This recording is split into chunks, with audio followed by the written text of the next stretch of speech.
Okay, so hey there guys, so today's video is going to be my favorite video to film every month, and that is my reading wrap up for the month of July. I'm going to tell you all the books that I read this past month. I read a total of 17 books. So I basically kept my same average as last month. I read 17 books in June, and then I read 17 books in July. Technically, I finished a book that I started like mid-June, or I think like the third week of June. I finished it like maybe the second week of July, but I still finished it. I still like had half of it to finish, and I did complete one. Actually, I completed almost 2 audiobooks. One I listened to on Audible completely, and the second one I read a little bit of it on my Kindle, but then it was included in Kindle Unlimited with the audiobook, so I mostly listened to a lot of it. But I believe I read 15 physical books this month. And that is like the highest number of physical books that I've read in quite a while. Because like when I first started reading, I was just reading physical books. I didn't really read on my Kindle this month. I only read 1 full book on my Kindle, but that was because it was a new release. And I read that very early on in the month. But every other book that I read this month, they were all physical books. So I did complete one author's full amount, actually 2 authors' full amount of books. I completed Annabelle Monaghan's books this past month, and I also read a series this past month, so that actually took up a lot of my time. I actually didn't think I was going to finish 3 more books after I finished the series, but I did, so that was good. I was like, I think I can manage 3 more. So let's get into it. So the first book that I read this month was Annabelle Monaghan's Same Time Next Summer, and I actually carried this into July 1st because I started this on June 30th and I finished it in like 2 days. I just really love her writing style, but I didn't really love this book as much as the other 2. I gave this one, I believe, a 4.25. I'm going to have to go to my Goodreads and look up the ratings that I gave these, but I gave it a 4 stars on Goodreads. But I believe I think I just gave it a 4. Yeah, it says I just gave it a 4 because it didn't really hit as much as the other 2 books did. I don't think I cried in this one. Like, I have been crying in so many books lately. Like, I've just been so emotionally impacted by the books that I've been reading. And we actually didn't have as many 5 stars this month as I did the month before. I think June was like the highest amount of 5 stars that I gave books that I read since like March or April. But this month I think I only had 5, which is still good. 5 stars, so but I was kind of going through like a 5-star rut after I read a book I'm about to talk about. But anyway, so basically this book is about Sam and her fiance Jack. They're supposed to get married, but Sam has a childhood lover named Wyatt, and before I get into it, I just hate the name Wyatt. Like, every time I read that name, I was just like cringe. I don't know. It's just like not a name I really love for a book character, but whatever. That was his name. And basically, Sam moves to the city because she actually grew up on Long Island with Wyatt. And basically, this book is pretty similar to like Every Summer After by Carly Fortune, or like Love in Other Words by Christina Loren, where basically these girls like stay in like a summer place and they meet like, you know, a childhood best friend, and they only have like the summer together, and then they go back to where they live in the fall. So that's basically like it's very similar to those two books. It has like pretty much the same premise. But she actually grew up in Long Island, and her name is Sam, and she also went to NYU, and my sister's name is Samantha, and she went to NYU, and we were born and raised in Long Island. So when I told my boyfriend about this, I'm like, this is like eerily close to my sister. I'm like, why is it like so close to her story? But anyway, basically, like, she thinks that her husband is kind of controlling, and like he kind of makes like these sarcastic jokes that like she doesn't really like. He also like doesn't really let her make any decisions about the wedding. So she finds that she's been enjoying more time spending with Wyatt as they're in Long Island. And also, like, he keeps her fiance like keeps on insulting Long Island, basically. Like, he agreed to get married there, but he keeps on like making jokes about that Long Island is not as good as the city and all this bullshit. I'm like, yes, it is. Like, what's funny is that some people have like this mentality about Long Island where like it's not the same as like going to the city. And I was like, my dad kind of thinks this way too, is that like my dad's a bit of a food snob. I'm just going to put this down because I don't need to hold it up anymore. But anyway, and I need to start doing my makeup. I'm supposed to meet my boyfriend in like an hour. But I decided I was just gonna, start filming this because I still have 45 minutes until I actually have to be ready. So, but he still hasn't texted me yet. So I really have no idea, what's going on with that. I texted him as soon as I woke up at 11 in the morning. I didn't really sleep well. But anyway, so yeah, it was okay.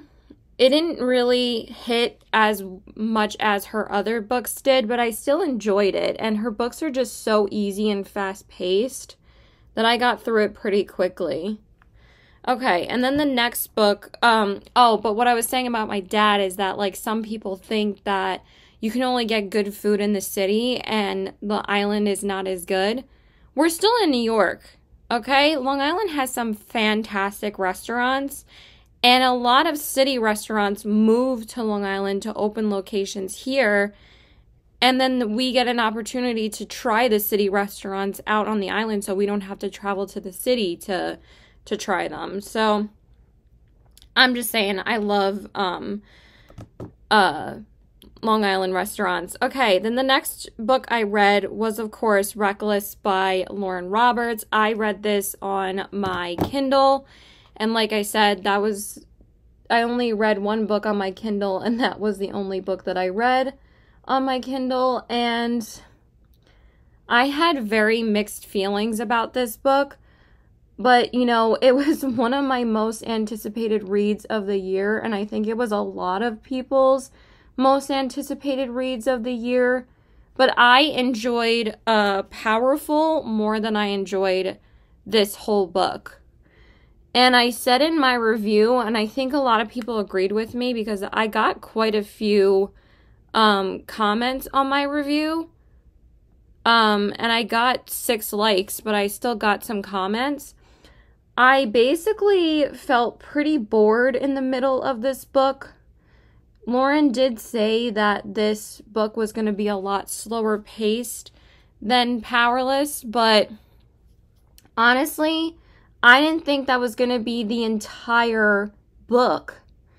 It's only, so like if you've read Powerless, the main characters leave off as enemies. And, basically the concept of this one is that Kai has to find Peyton after what happened in Powerless and basically capture her and bring her to the king. But also the king is in love with Peyton as well, and his name is Kit, and Kit just so happens to be Kai's brother. And we always knew that, Kit was in line for the throne. We found that out in the first book. I used the wrong eyeshadow brush, but it's actually fine. I'm kind of like doing more of like a fallish look today. I don't know why. It's literally the first day of August and I'm wearing red, but here we are. This is just what I felt like wearing today. So basically, Peyton is in hiding because she is going to get captured by the king. And I love the way that this book opens, because it like opens where like there's, you know, a bunch of stuff going on that you're like really excited to see, like, you know, if Peyton's gonna keep on chasing. I mean, if Kai's gonna keep on chasing Peyton. But honestly, they become like lovers like way too quickly in this book. And then the rest of this book, like after he captures her, it's like after the first 50 pages, I pretty much like figured that they were going to be bantering for quite a while and it was going to be like their journey back to the castle. But that was the only thing that was going on in this book. Like, that was the entire story of this book, is just Kai bringing Peyton to Kit. And that was it. And everybody was talking about the bombshell ending, and I'm like, eh. I still think Fourth Wing's cliffhangers are, like, way better. And I don't know, just... These books are not romantasy, by the way. And I said that in my review of this book and also A Powerful. I'm like, these books are not romantasy. And also, people were very disappointed that one of the characters that she introduced in Powerful was not in this book at all. Like, there wasn't really any side stories going on in this book. We did find out, like, bits and pieces of things that were actually pretty interesting, but I was watching Booked and Busy's review because she read both in this one reading vlog because she wants to read, like, more YA books. And she basically said that, like, this book sets up a lot, but it doesn't go anywhere. Like, she's kind of just giving us breadcrumbs of what's going to happen. Is she's just going to jam-pack all of this stuff into the last book? Because, like I said, I started getting bored in this book. It had its moments, so that's why I gave it a 3 stars. I think I initially gave it a 3.5, but the more I think about it, I think I'm just going to give it a solid 3. I really don't feel like, you know, rating it any higher, but I loved Powerless so much. And then Powerful, I gave a 4 stars because, you know, I still really loved Adina's story. But that book and Reckless, they are not, like, they're not fantasy books. They didn't have, like, that magical element to them like the first book did. And some people say, like, even Powerless doesn't have enough of that. But I feel like Powerless does. But also, it is not a romantasy. It's not. I would say it's fantasy with, like, a subplot of romance, or it's just a straight-up romance book, because there's absolutely no smut in these books, which I understand because they're YA, but you can't claim these are romantasy when barely any magic happens in these, and again, we keep on getting, like, bits and pieces of magic, but it's all, like, super redundant powers that we really don't care about. Like, Kai keeps on saying, like, oh, I keep on developing, like, these new abilities. But she never dove into that to tell us about, like, what he is, you know, going through. And I kind of felt like it was going to be a similar story to, like, Dorian in Throne of Glass. But I just find that, you know, Sarah J. Maas's writing is way better. But I'm not saying that Lauren isn't a bad writer, but damn, she said sticky buns quite a few times in the first couple of chapters of this book too, which actually highly annoyed me, but then she stopped. I'm like, thank God, because if you mention sticky buns one more time like you did in Powerful, I was going to be so pissed off. So, I don't know why I can't remember the character's name. I had a lot of thoughts about this book apparently, but there was, like, a lot of good moments, but at the same time, it was just, like, too repetitive of, like, the same thing. And I thought, like, you know, some action would happen, and then it's like you get to the point where you don't really care. But I actually said, I think in my review, that I felt like this whole book could have been a novella, just like Powerful, or we could have combined the stories of Powerful and Reckless together into one book, and Powerful could have been like flashbacks of what was happening during the trials from Adina's perspective, and then the present could have been Peyton and Kai bantering and all of that. But I even thought that the banter in this book kind of fell flat. I thought that the banter in the first book was way better. So, I don't know. It was just like very slow and very boring. I don't know why I can't remember his name. But a lot of people were pissed off that this character just was not mentioned or even really featured in this book, because a lot of people were intrigued by Adina's love interest in Powerful to be in Reckless, and for some reason he wasn't. So I guess I only talked about 2 books so far because I'm already like done with my eyeshadow.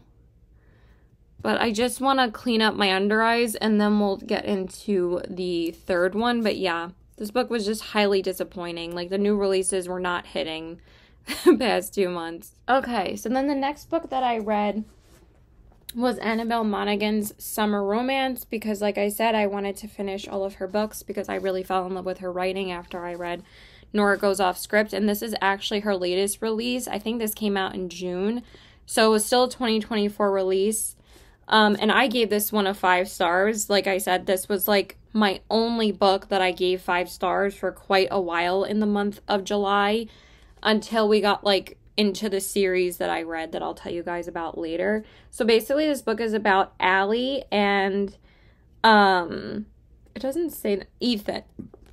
And basically this book does have a similar plot to whatchamacallit? Nora Goes Off Script, where it's about a woman who is recently divorced that has kids, and basically Ethan lives long distance. He doesn't live in this town, but somehow she like meets him. I actually think I am out of this primer. Okay. I used up the Rare Beauty one, so now I need to find the Say one. I don't know where the heck that is. Hold the phone. And basically, it's about just her struggles of being a single mother, and Ethan, like, comes into her life after Allie decides to get dressed one day, and their meet cute is hilarious because they meet at the dog park, and she, like, I don't know if she, like, knew who this, somehow this guy ends up being like her best friend's brother that she didn't even know was her brother, because she hadn't seen him since they were like teenagers, and you find out that he's like had a crush on her since they were young. I think she was like a year older than him, or maybe he was a bit older, I can't remember, but like it's not like it was that many years apart. But it was just so good, and their meet cute is basically them at the dog park, and her dog pees on him. It's just so funny. I loved this book. If you want like a cute, it's not exactly a fluffy romance, because it does, it just made me cry. It was just, her quotes are just so good, and she just really hits hard. But like, sorry. My voice just squeaked because I hit my neck like that. But yeah, it was just really good. Just read this book if you want a good summer romance. It's literally called Summer Romance. So like, what more do you need to know? I loved it. That's basically what it was about. And I actually really love the way that Annabelle Monaghan writes kids in her stories. Like, they actually have realistic dialogue and characteristics about them. Like, they can tell certain things about their mother because they're her kids, but, like, they don't necessarily understand it, which is like how a kid is supposed to be, because like a lot of people who like read books with kids in them don't really enjoy it, because they make like the kids like way too emotionally mature for their age. So like sometimes it's just like, what? Like, how is it that they're this smart, you know? So yeah, it was really good. I really liked it, and I just love her writing style so much. But basically, like, they have a conflict of that Ethan actually doesn't live, I think it takes place in Long Island again. So this one also takes place on Long Island, I'm pretty sure. I think the only one that doesn't is Nora Goes Off Script, if I'm not mistaken. Yeah. So I was like, I have to read all of her books because it's literally my home. So that's why, like, I went into her books so quickly, because I'm like, how can I not?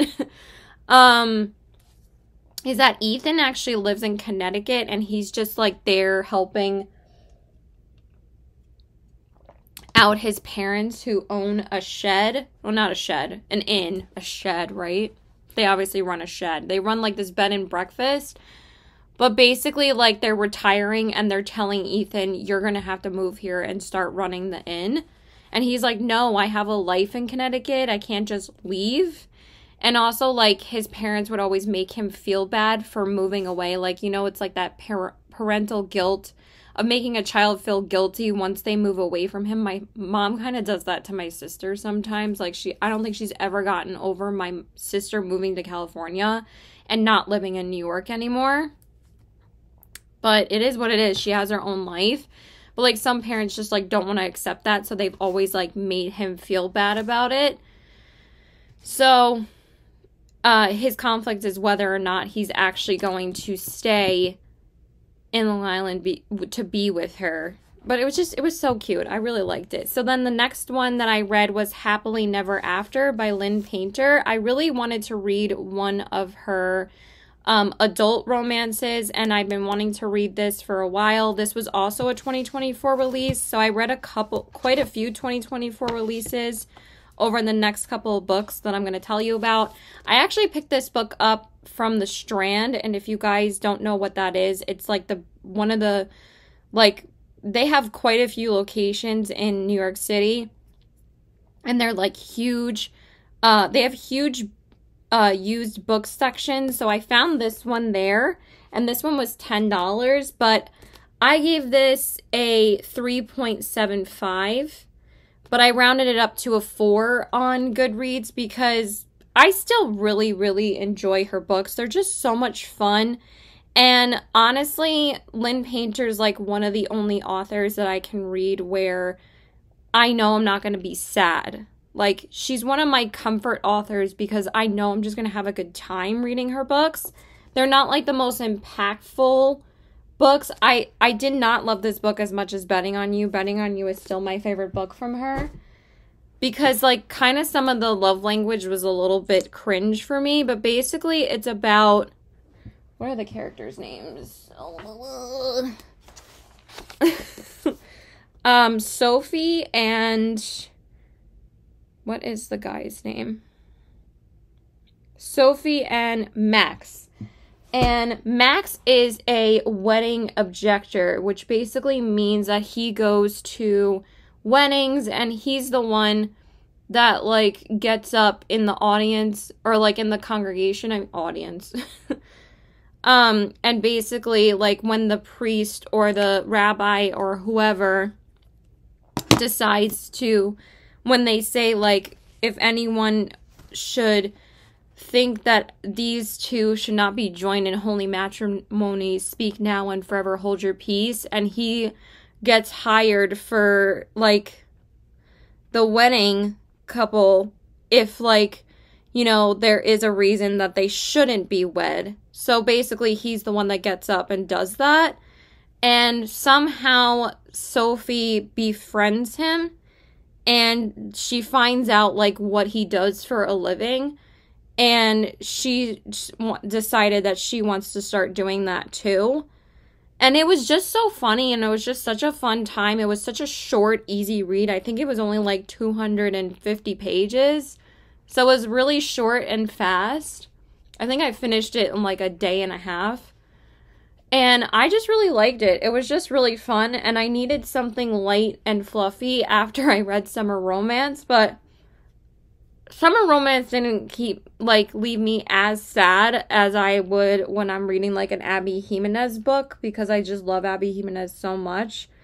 But Annabelle Monaghan is a close second for me right now. There's quite a few like romance authors I've gotten into this month that I'm really enjoying.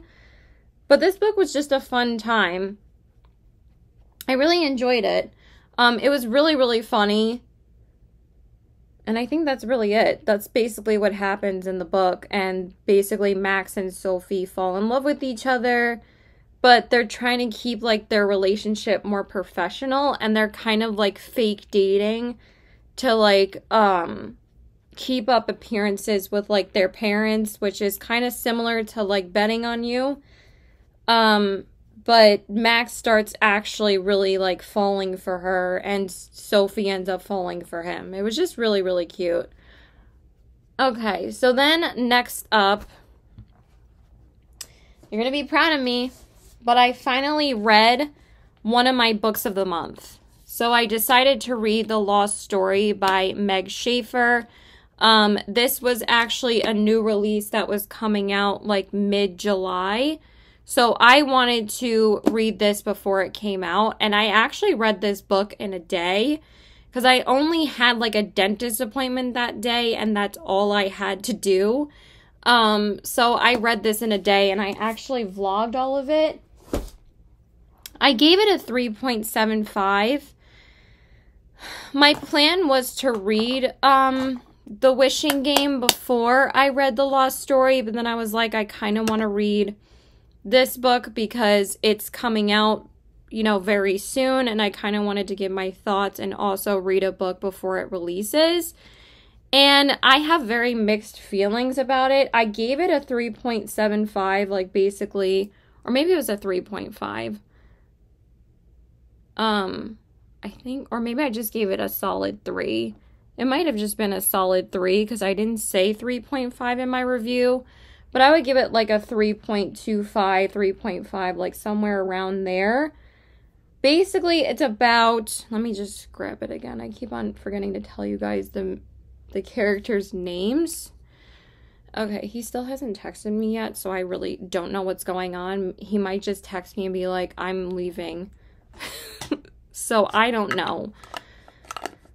But I still have like a good half hour, so. So this one is about Jeremy and Rafi and this girl named, what is her name?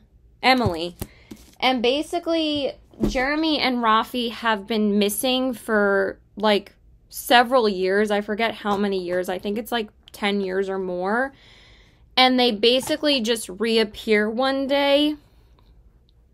And with no explanation as to why they were gone, people are thinking that they were lying just to get attention because they're like, how did you all of a sudden just appear out of nowhere?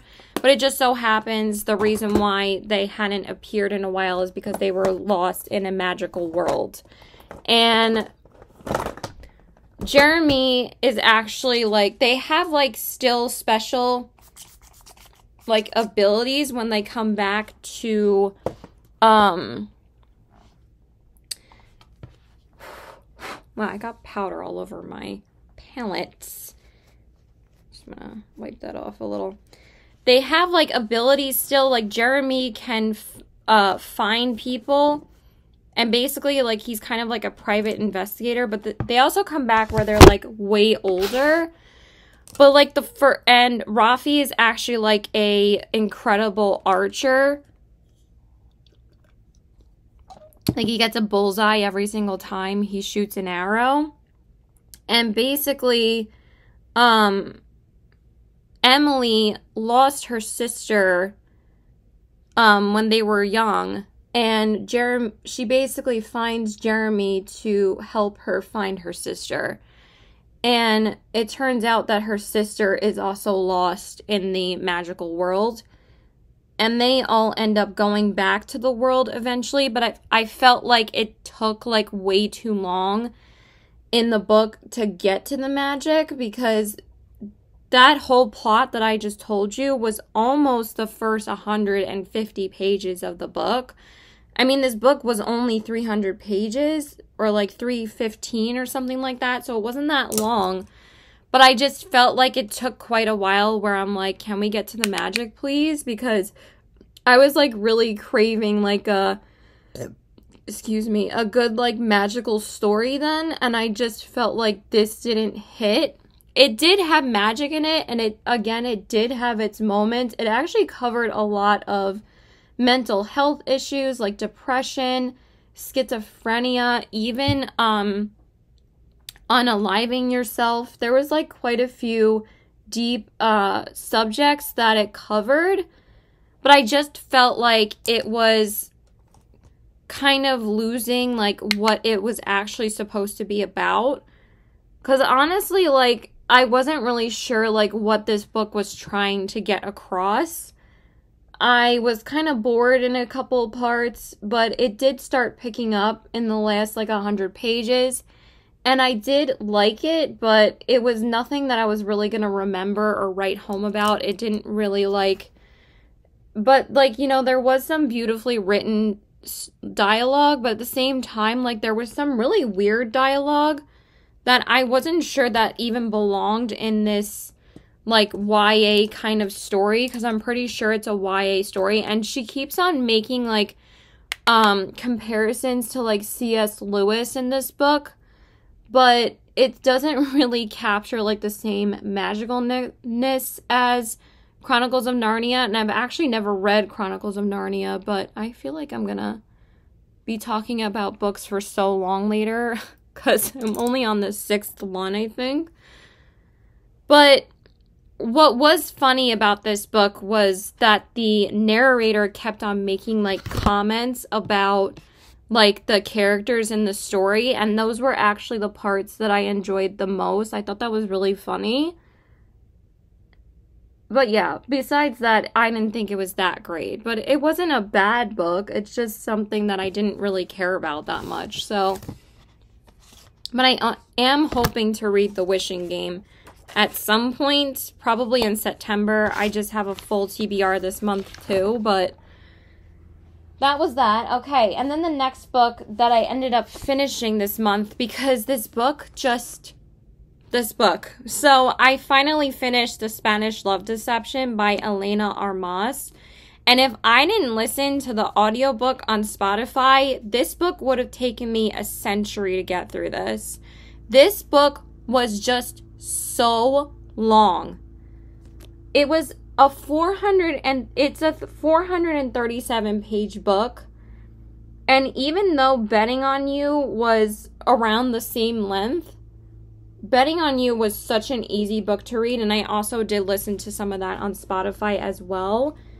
But I only gave this a 3 stars because I was dreading picking up this book again, because when I originally put it down, I was like halfway through. And the only reason why I finished this, because I actually was thinking about DNFing it so many times, and I'm like, I might just give it away. But I'm actually like thinking about downgrading it to like a 2.75. And you know what's funny is that I actually enjoyed the first 100 and something pages a bit more than when it finally got to the plot of what this book is supposed to be. So the 2 main characters are Catalina and Aaron. And basically her and Aaron work together, but there's just so many gripes that I had with this book.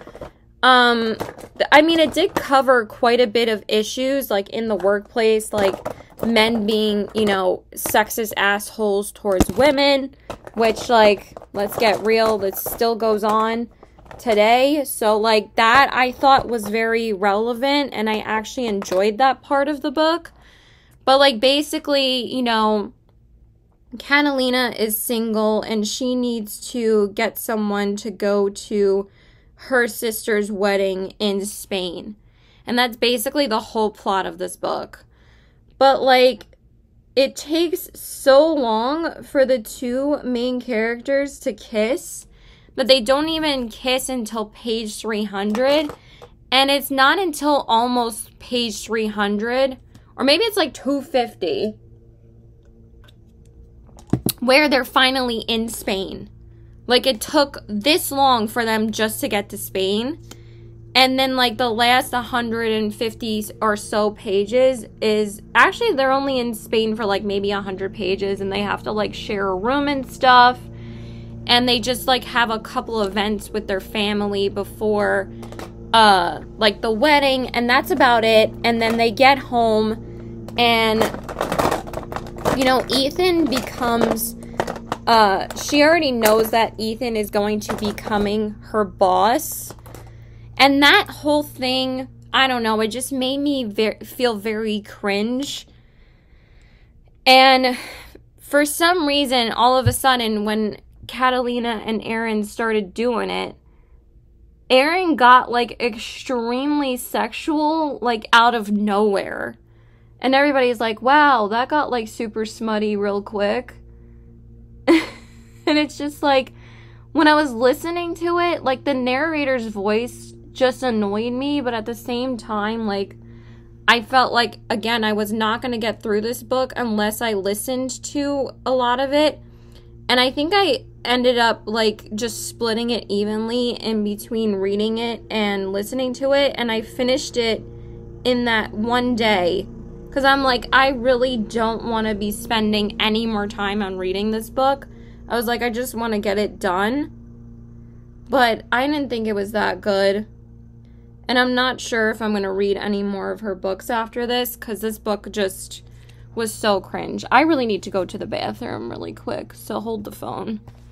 Okay, so then after the Spanish love boringness, I read The Ministry of Time by Colleen Bradley, because, again, I really did want to read another one of the books that I got in Book of the Month, and this was my add-on that I got with Lost Story.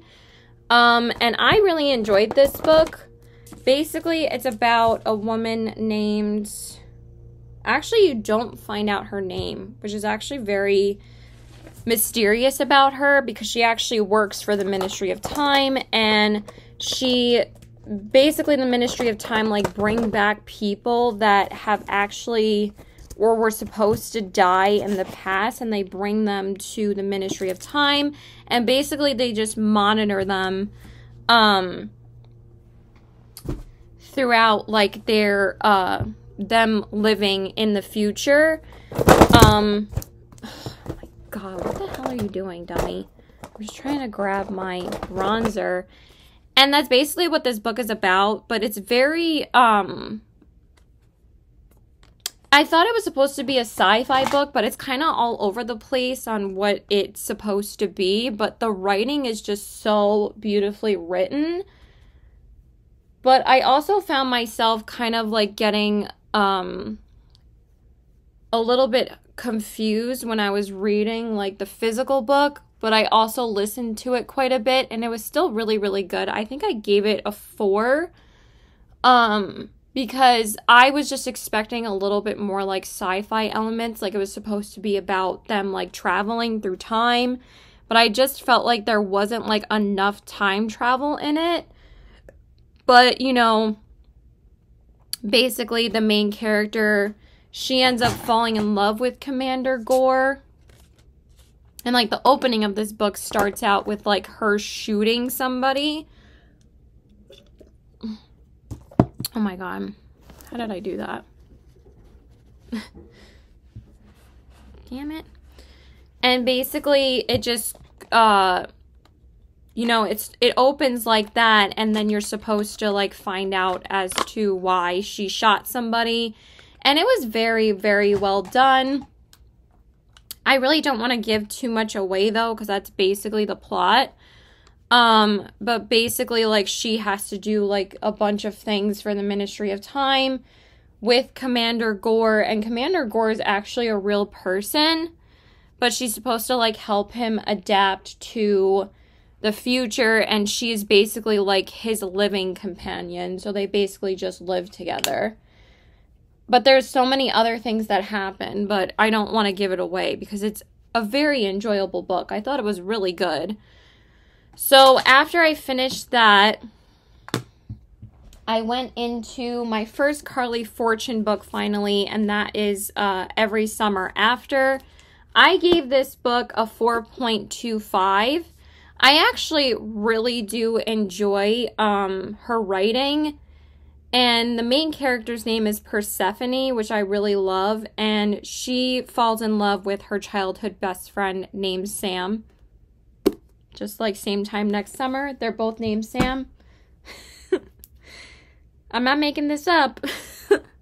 I think I'm just going to wear one of my Beauty Blend Bunny highlighters because I don't feel like reaching for another one because I have to be ready soon.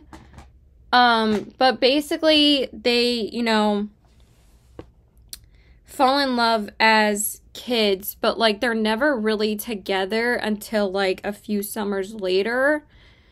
And like this whole thing happens towards the end that like kind of turned me off a little bit, that brought my rating down, because honestly I was getting like pretty high, almost 5-star vibes from this book. But the way that everybody pretty much knows that there's a cheating trope in this book, but the cheating trope that happens was pretty messed up. Like, it wasn't even just some random person. It was, like, somebody's family. And I'm just like, I don't know if I really like that.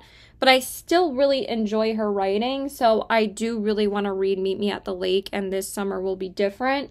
It seems that people loved this book more, though. Or This Summer Will Be Different. And they didn't really like Meet Me at the Lake. Meet Me at the Lake seems to be the one that everybody dislikes the most. But I still want to read all of them because I, again, really enjoyed her writing style. So that's basically what happened in this book. Like, you don't really need to know that much after this. And basically, like, Sam and her have to, like, realize that they have to go away to college at some point. But they thought they were going to be going to university together, but they ended up not. So that ends up obviously forming a rift in their relationship. And she basically like has to deal with, you know, being away from him, because they end up going to different, you know, programs. But also, oh my God, can I put these away? Sam has like she's a very good like writer, and she kind of has like a love of like horror films, and basically she writes like horror stories because everybody tells her that we think that you would be a great writer, but also I'm not even hungry yet. We're supposed to get pizza, and he finally texted me, so. But I think that this is the last book that I'm going to talk about now, because after this, I'm basically just going to reviewing my thoughts of a series, and then I just have like 4 more books to talk about after that. So I actually don't think this video is going to be as long as I thought it was going to be. I think I'm just going to throw on my House Labs lip crayon.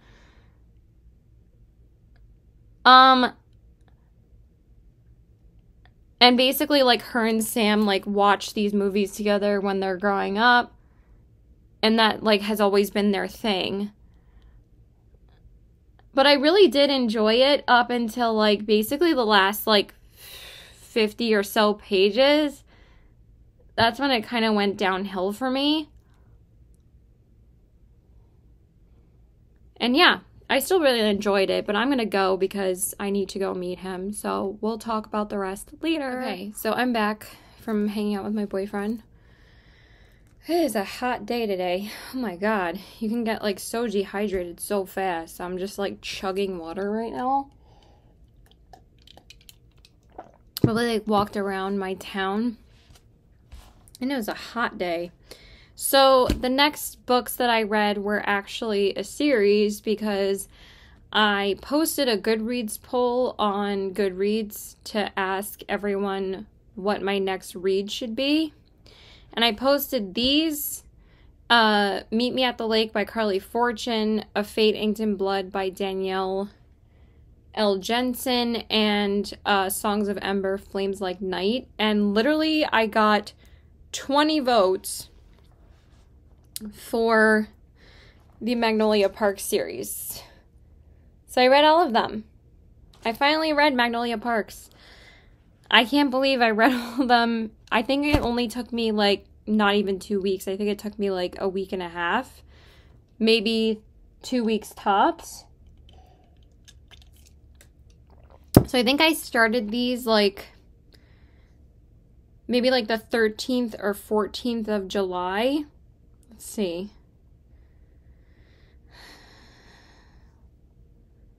I started the first one on the 15th, and I finished the last one on the 27th. So it took me 12 days to finish the whole series, because I was absolutely obsessed. So obviously I started out with the first one, and this is a like British romance series where it takes place with the two main characters, obviously Magnolia and BJ. And I have no words for this book. I still think that this one and the third one are my favorites, but I absolutely love Magnolia and BJ. But it's basically about their extremely toxic relationship towards each other. Like, BJ is just a serial cheater, and Magnolia is kind of just she can never really get over BJ. She's kind of just like dating other guys to like pass the time, even when they say they're not together. Everybody knows they're pretty much going to end up together anyway. But the writing, just the Hastings writing, there are so many amazing quotes in this book. But also, like, some of the lines just broke my heart. I cried so much in this book. But I think that this one was probably my favorite, because this one was like a 6 out of 5 for me. I don't know. I just loved the first book so much. It's just like the perfect length. It's only like 400 pages. And I ate this up. I read this in like less than 2 days because I could not put it down. I just had to know what happened with Magnolia and BJ, and they kind of just like, BJ does something to fuck up their relationship. Like, basically, as soon as they get back together, there's something that happens that just doesn't keep them together, because they both just keep on fucking each other over. So that's basically what the first book is about. So 6 out of 5 for me. I loved that one. And then I went into Daisy Hates, which is the second one. And this one is supposed to take place basically in tandem with the events that happen in the first book. And then it's supposed to lead into the third book. But honestly, like, I really just could not care less about Daisy, Christian, and Julian really enough to really invest myself in the Daisy Hates books, rather than, like, even the writing in the Daisy Hates books are not as good as the Magnolia Parks books. And I know some people are diehard for Magnolia and BJ, and then other people are diehard for Daisy Hates and Christian. But I just feel like the Daisy Hates books are just way too similar. Like, it's just way too similar to the Magnolia Parks books. Like, down to, like, the metaphors that, like, the characters use to describe each other. Like, there's an overall theme of, like, sinking ships. Like, their relationships are like sinking ships, and they always make comparisons to, like, Titanic. But there's, like, so many ship references in this book that, like, basically, like, Magnolia and BJ, as the narrators of Magnolia Parks, would say about their relationship. But what makes, like, the series so much fun is sometimes, like, Jessa Hastings will throw in, like, lines that are, like, basically talking to you, like, to the reader. it'll be like kind of like a I know right kind of question, or like a wink wink to you. And I love that. I think it's just so much fun when she does that. But like in these books, there's like footnotes on the bottom from Daisy Hates, which I actually think are pretty cute. Like there's numbered footnotes in the chapters, and like on the bottom there's like writing of like which one it refers to. It says, an old boy used to work for my dad, tall, broad, handsome, a bit like Gaston from Beauty and the Beast, but not a prick. So those were funny, but at the same time, like even down to the end, like Daisy has to like get away, and it's like the same thing that Magnolia does at the end of the first book, is that she has to leave to get away, and Daisy does the same thing in the end of this one. It's not really spoiling anything because you don't know why they're going away, but literally like they both have to leave London, and I'm like, why is she telling like the same story about Daisy as she is about Magnolia Parks? Like, I just don't think they add that much to the plot, that like I kind of feel like the Daisy Hates books are just filler. So I just give the Daisy Hates books 4 stars. I mean, I can't really rate any of these books lower than 4 stars because I'm so biased, but basically Julian is an art stealer and Christian is his best friend. But they keep on calling Julian a gang lord, and I'm like, is a gang lord really an art thief? Like, if he was like a brutal art thief that had like his, you know, gangsters beating up other people for his money for like stealing the art and stuff like that, and he tries to sell it or something like that and they won't pay him, then yeah, that makes him a gang lord. But like, he doesn't do any of that. It's basically like, I honestly feel like he's kind of like a poser gang lord, where it's like, they just like make jokes about it all the time. Because like Magnolia ends up like dating him for a little while, and he's always making a joke saying, oh, you're dating a gang lord and blah, blah, blah. She's like, am I though? Like, even she makes a joke about it, but that's more so in the 3rd book, but we'll get into it in a minute. I'll be right back. Okay, so next up is Magnolia Parks, The Long Way Home, and as soon as I started reading this one again, I was like right back in it. I was so obsessed with Magnolia and BJ again, and basically this takes place where Magnolia is dating Julian now, and you know, her and BJ just like can't be together right now because of what happens in the first book.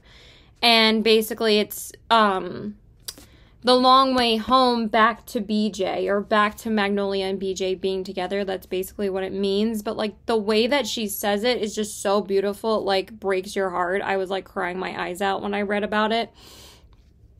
But I cried so much in these books, but they're just so good. Like, this doesn't even feel like it's this long, but I just binged this, I think, in 3 days because it's still 585 pages. It's not like it's short, but it goes by like so quickly because these are such easy books to read, and also like you can't stop and you have to find out what happens with them. And I gave this one a 5 stars as well. I don't want to really give too much away because I just need you guys to read them. If you're interested in reading them, I think you'll have a great time. I enjoyed this series so much, and I'm so glad that I finally finished another series because I've just been so intimidated by series lately, and for some reason I just keep on putting series off because I've been reading so many like standalones or like shorter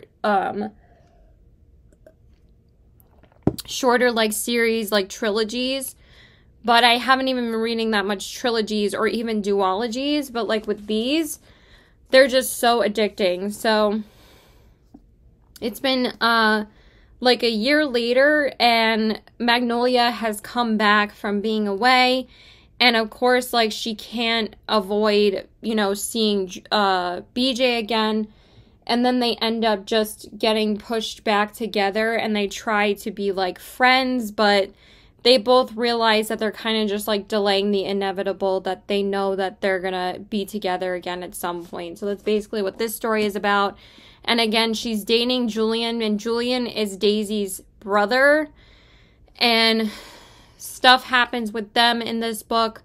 that's important for the last book, but it's just so addicting. Another 5-star in this series, because with the Magnolia Parks books, I just rate them 5 stars, but also like BJ and Magnolia are just being extremely toxic to each other again throughout these books, and you just eat it up. And then the 4th book, so I actually listened to quite a bit of The Long Way Home, because that one was the longest one besides the last one. So I was listening to it while I was getting ready, like doing my makeup. But I read probably like 60% of that book, like, and maybe listened to like 40%. So I still read like probably almost 400 or so pages of it. Maybe like 350, because that one's like 585. And then the next one was the next Daisy Hates book, which was The Great Undoing. And this is a lot of people's like favorite book in the series. No, I thought The Long Way Home was superior to this one. But this one basically takes place in tandem of the events of The Long Way Home. So this is where like Daisy comes back, like Magnolia in the 3rd one. So again, that's another similarity that's just like, it's just like a carbon copy of Magnolia's relationship with BJ, but like with Daisy, and also like Daisy and Magnolia are supposed to be like geniuses, but at the same time they're kind of like common sense stupid, almost like too obviously. Like with Daisy, like there's just some parts where it's like, are you serious? Like when Christian says that he loves her again, she's like, you really love me? It's like, duh, of course, like Christian's loved you this whole time. Like it's not like it's a big revelation for like the reader to find out that Christian loves her. Like everybody knows that her and Christian are going to be together. Like it's not as super obvious. It's more obvious than Magnolia and BJ being back together, because like just Magnolia and BJ's problems are so much more, run so much deeper. And also in The Long Way Home, you find out so much about why Magnolia and BJ love each other so much when they were like teenagers.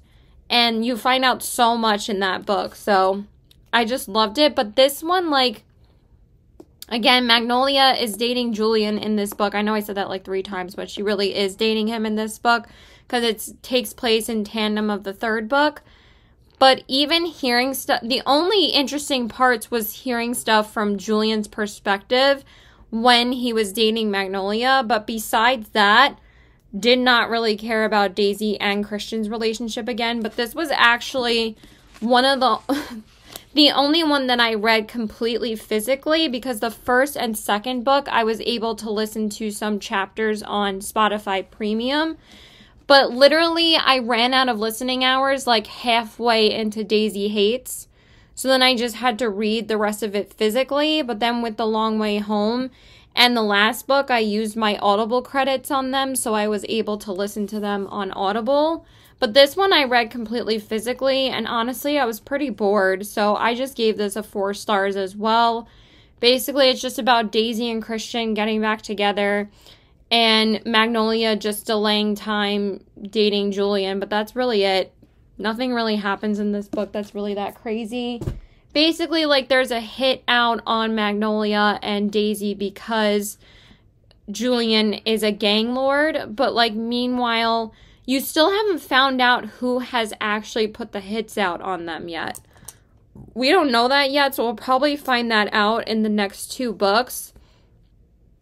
So I gave that one a 4 stars, and then the, hold on one second.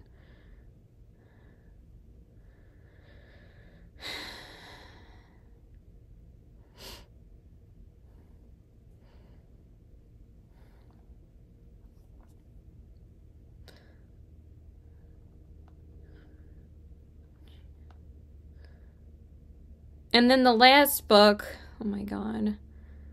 Why doesn't never anybody leave me alone when I'm trying to film? The last book is Magnolia Parks Into the Dark, and this one was actually a 2024 release. It came out back in February, but I actually picked up this book and the first book at my used bookstore, so I only got this for $9, which was actually pretty cheap for this one, because I'm sure it's probably like $18 or $19 at frickin' Barnes & Noble. And this was really, really good.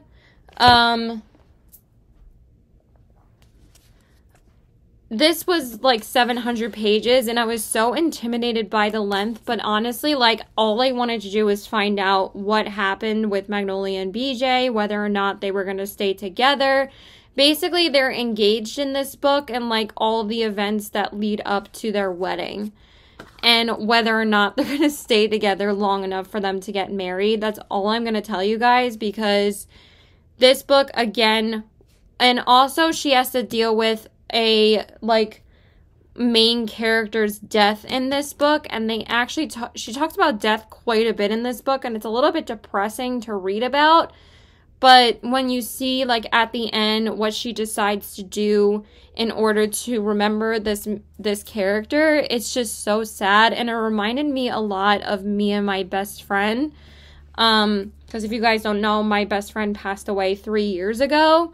So when I was reading about it, it like really made me feel very upset about her, but also like it like makes you remember like all the good things about them, and that's like basically what Magnolia was doing. And also she's like talking to the character a lot in like the mirror, like talking to herself, and BJ wants to take her to therapy because Magnolia stops eating, and Magnolia has always had a problem with eating and coping with food.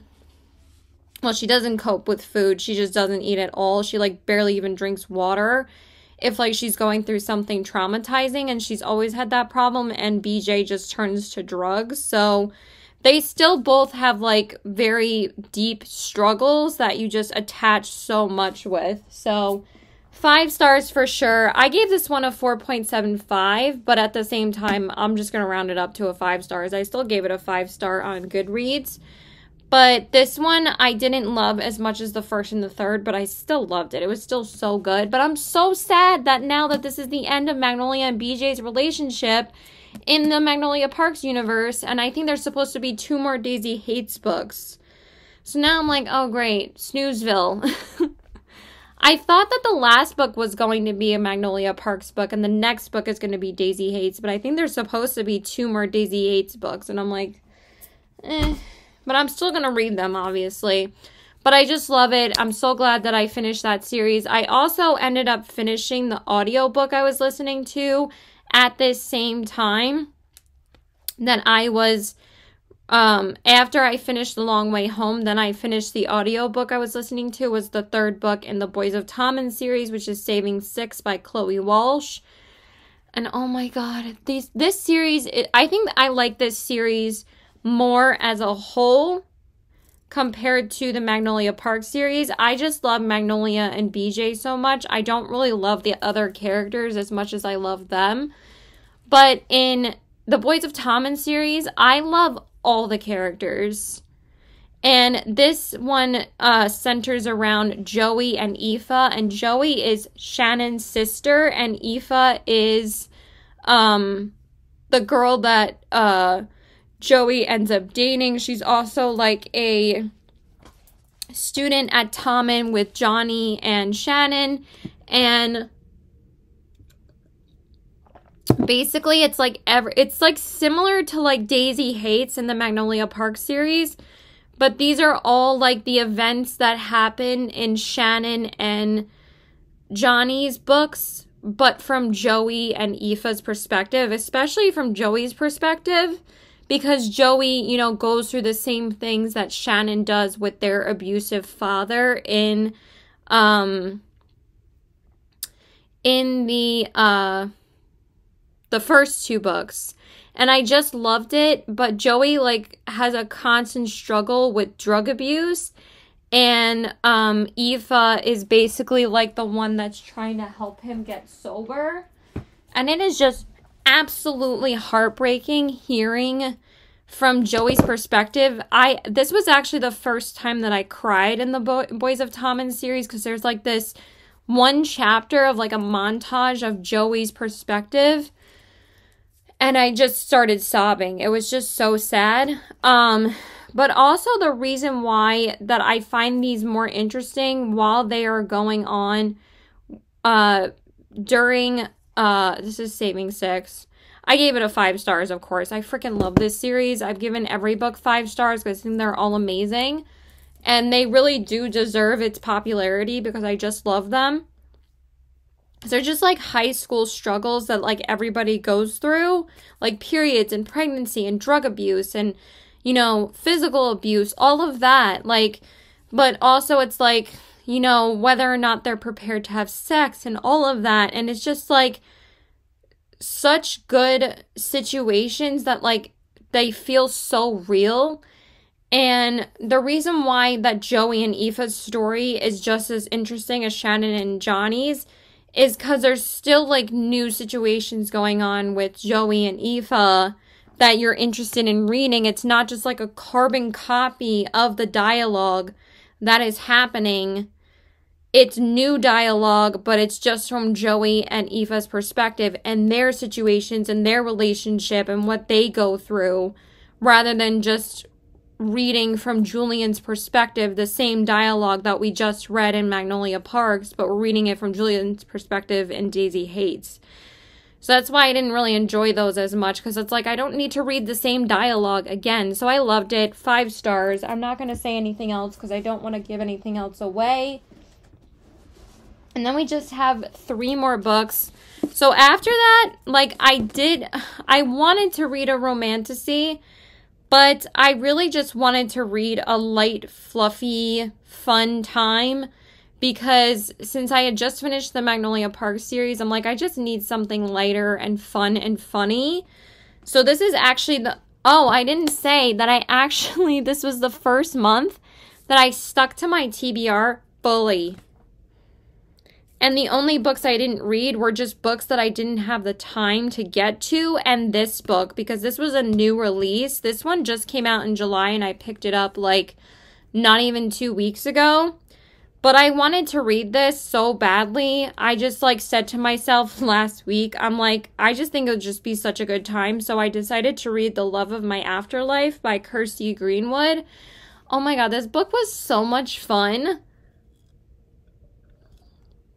So this was my first Kirsty Greenwood book, and basically this is about the main character, Delphi. And Delphi chokes on a frozen burger and ends up dying, and ends up in the afterlife with like this afterlife counselor that is in a laundry room.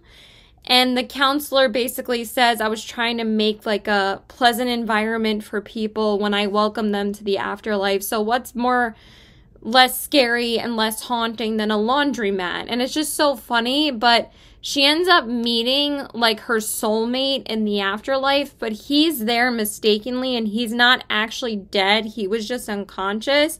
And they're like, well, you can go back to Earth. You don't really belong here. So she's like, what do you mean? Because she's actually dead, but then the counselor gives her like a second chance for her to go back to Earth. And she has to kiss her soulmate before the 10th day of her life, or she gets sent back to the afterlife and she ends up being dead for real. So like basically all of the events that follow are her trying to chase her soulmate, but she ends up meeting like her real soulmate along the way, who actually lives in her building. And it's just some of the things that happen in this book are just so funny. It was just such a fun time. I gave this a 4.25 out of 5 stars. I don't want to say anything else because a lot of people are actually reading this book right now, so I'm actually really happy that I ended up reading this around the same time that a lot of people are, because like I said, it just came out in July, so it's a very new release, and the book cover is so fucking cute. I just thought it was so warm and fuzzy, and yeah, I just really liked it. I thought it was great. She keeps on missing her soulmate every like time she tries to meet him, where she can hopefully like try and get to know him, but he keeps on like leaving every time. I feel like I've been talking for way too long. Hold on. Like, every time she gets nervous or she has to do, like, a dance, she'll like automatically start doing the hand jive from Grease, and I keep on visualizing her dancing to it, and it's just so funny. Or if she has to like sing for someone, because for some reason her soulmate is like some kind of like model actor. So she ends up being in these situations where she's like either having to dance for this like showcase, or like she has to do an audition. But when she starts doing the audition, she starts quoting, when the director's like, anytime you're ready, she starts quoting Will Smith's Getting Jiggy with It. But she did that before, like earlier on in the book, and it was just so funny. And I also did not know that this was a British author. And so was the entire Magnolia Park series. So this was a British author, and so was the Magnolia Park series. And then I ended up reading 2 other British authors that I didn't even know were British authors after that. So then after that, I wanted to read a thriller. And this book was actually one of my favorite booktubers, like favorite thriller of all time. Her name is Francesca. She's basically a thriller YouTube channel. And she said that this was like her favorite one. So I was like really intrigued to finally read it. So this one, the next book I read was What Lies Between Us by John Mars. And basically, this book was wild. It was wild, but it was really, really good. So the 2 main characters are Nina and Maggie. And basically, Nina takes care of her mother, Maggie. But they have had such a strained, awful past together that Maggie ends up like never being able to leave the house because Nina actually imprisons her there. And during the whole book, you're just trying to find out like what the hell Maggie did to Nina to make her do this. And they have like so many issues and lies between them, and that's why it's called that. But I think the deeper meaning as to why it's called What Lies Between Us is because I think both of them try to justify their actions, but they're both like pretty like, you know, their actions are not justifiable towards each other, but like when you see what Maggie has done, you kind of understand why Nina did it, but also like both of them like kind of go overboard, where it's like you try to, you know, obviously, well, like when you're a reader, you always want to like pick a character to side with, or pick a character that you're gonna believe or you're gonna think is right and the other one is wrong. Like that's just our human instinct. But like with this book, it's so hard to pick like which one was actually right about the whole situation. But also I think like that there's even like at one point he says this with Maggie and even Nina, that they both like are narrating their story, but who knows if I'm telling the truth. I might be an unreliable narrator. Like she literally says that in the book. And I'm like, maybe they're both unreliable narrators, and that's what made it so good. It just really made you think. It wasn't like the typical thriller that I usually read where like I want to be creeped out. This book did not creep me out, but it made me think a lot more of like what is actually right and what is wrong. So I gave it a 4.25 out of 5. I gave the same, I think The Love of My Afterlife, I think I gave it a 4.5. This one I gave a 4.25. But Love of My Afterlife I just thought was so cute. But they were both just really good books. So I really liked both of them. And then the last one that I read in the month of July was Catherine Center's Hello Stranger. So, like I said, I did get through 15 books physically this month. And then, actually, maybe it was 14 because I listened to 1 audiobook and 2 on Kindle. But with What Lies Between Us, I mostly listened to the audiobook. I read some of it on Kindle, but the audiobook actually comes with the Kindle Unlimited book, which is great, so then I could just listen to it for free. But this was my first Catherine Center book, and I ended off the month with a bang because I gave this a 5 stars, and I'm so happy that I found a 5-star read right at the end of the month because I just finished this yesterday afternoon, And I absolutely loved this book so much. So basically, it's about the main character, Sadie, and the guy that lives in her building is named Joe, but his name really is Oliver. So basically, Sadie has this condition where she can get seizures easily, and somebody saves her from having a seizure like in the middle of the road, and they like pull her out of the way and they bring her to the hospital, and they tell her that basically you need to have brain surgery. If you don't, your brain is gonna bleed. So she has the surgery, but she tells them, like, I don't really have time to have brain surgery because I'm in this art contest where I have to do a face portrait, and I have to spend the next 6 weeks, like, perfecting this portrait because she needs to do it because she needs the money because she doesn't really have that much money. So, she isn't really talking to her dad. So she has her dad and her stepmom and her stepsister. Her mom had passed away like a couple years before that. And basically her dad says, you have to have this surgery because your mother had this same condition, but ended up not having the surgery, but he didn't tell her why she didn't have the surgery. So like, but her dad, like, isn't really in her life until this point, and he's a doctor, and he's pushing her to have the surgery. So after he talks to her about it, he had already made the appointment for her to have the operation. So she has the operation, but then it leaves her with face blindness, and they actually didn't tell her that this could happen. So basically what that means is that you can see everything else around you, but if like a face comes into your view, you can't actually see the features of somebody's face. I didn't even know this. Like, I knew what I've heard of human blind, like face blindness, but I didn't really know what it actually was. And I'm like, that's crazy. So, throughout the book, she basically is in love with this guy that just so happens to be her vet because she has a dog, and her dog is like 14 years old, and she has to take it to the vet. And every time she goes to the vet, she always like dreams about her vet, Dr. Oliver Addison. And she keeps on saying like, well, we're already going to get married, like in her head. Like she's like, I'm already planning our wedding, but it's just so funny the way that she says it.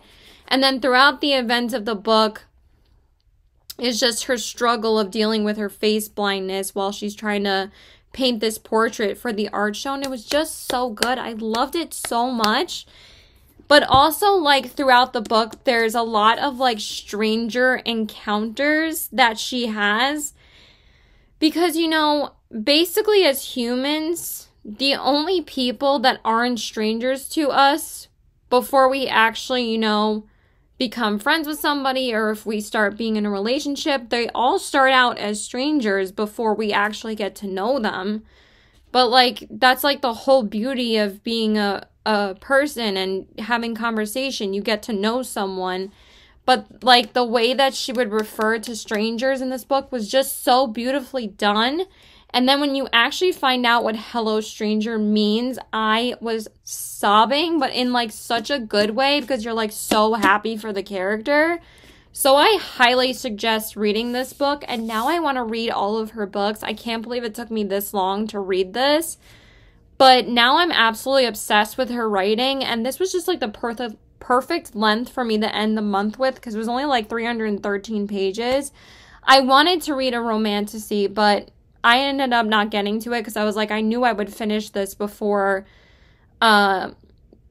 yesterday was over, and yesterday was the last day of the month. So I just wanted to pick something a bit shorter, and I'm so glad that I did because I loved it so much. I gave it 5 stars. So yeah, that's it. I hope you guys enjoyed this video. Please like and subscribe. Follow me on Instagram at CBW819 and check out my Poshmark at the same handle. I've been talking way too long. I'm just going to sit and read for the rest of the night. I started A Fate Inked in Blood last night, and I am loving this so far. It's so good. I didn't get that far, but I'm definitely going to read a lot more tonight. So yeah, my next video will be my August TBR for my birthday month. And basically it'll be carrying over the books that I didn't get to in July, and then some new reads that I'm really, really excited for. So I hope you guys enjoyed this video, and happy reading. Bye!